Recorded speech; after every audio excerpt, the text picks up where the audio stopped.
Hello everyone, मातृभाषा channel में आपका स्वागत है। मैं बबीता डिमरी। हम पढ़ रहे हैं हिंदी व्याकरण का क्रैश कोर्स, जिसमें हमने हिंदी व्याकरण के पहले पार्ट भाषा, बोली, लिपि तथा व्याकरण को 3 लेसन में कंप्लीट किया था। आज हम उसका चौथा लेसन पढ़ेंगे, जिसमें हम उन तीनों लेसनों में जो हमने पढ़ाया है उसके महत्वपूर्ण बिंदुओं पर चर्चा करेंगे। तो आइए पढ़ते हैं।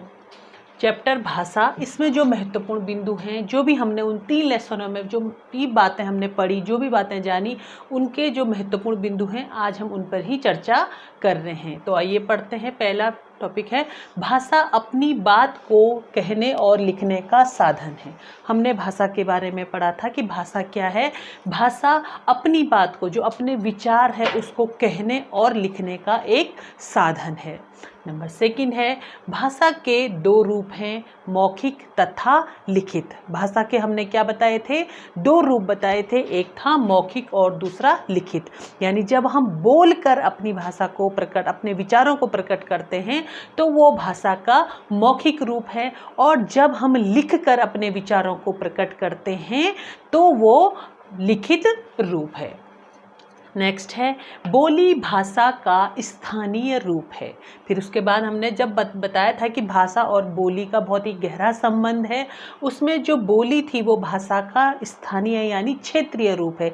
यानी किसी सीमित क्षेत्र में बोली जाने वाली जो भाषा होती है वो बोली कहलाती है, और जब वो भाषा विस्तृत रूप में बोली जाती है और जब उसमें साहित्य की रचना रचने लग जाती है तो वही बोली आगे जाकर भाषा का रूप धारण कर लेती है। नेक्स्ट है हिंदी भाषा की लिपि देवनागरी है। आपको बताया गया था कि जो हम ध्वनि निकालते हैं, उन ध्वनियों को जिन चिन्हों द्वारा प्रदर्शित किया जाता है वो चिन्ह ही उसकी लिपि कहलाते हैं, और प्रत्येक भाषा की अपनी एक लिपि होती है, और हिंदी भाषा की जो लिपि है वो कौन सी है? देवनागरी है। ठीक है। नेक्स्ट है भारतीय संविधान सभा ने हिंदी को राजभाषा के रूप में मान्यता प्रदान की 14 सितंबर 1949 को। जो हमारे भारतीय संविधान है उसने हिंदी को जब राजभाषा के रूप में मान्यता प्रदान की, वो किस तिथि को की थी? ये बहुत बार पूछा जाता है। 14 सितंबर 1949 को, 14 सितंबर 1949 को।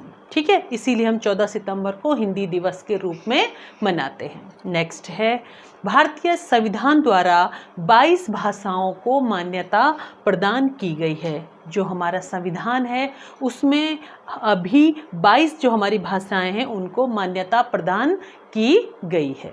नेक्स्ट है भाषा के नियमों को हम व्याकरण कहते हैं। आपको बताया गया था कि व्याकरण क्या काम करता है। जो हमारी भाषा है वो भाषा किन चरणों से बनती है, या उस भाषा को बनने के लिए किन किन नियमों का प्रयोग किया जाता है, वो सारे नियम हमें कौन बताता है?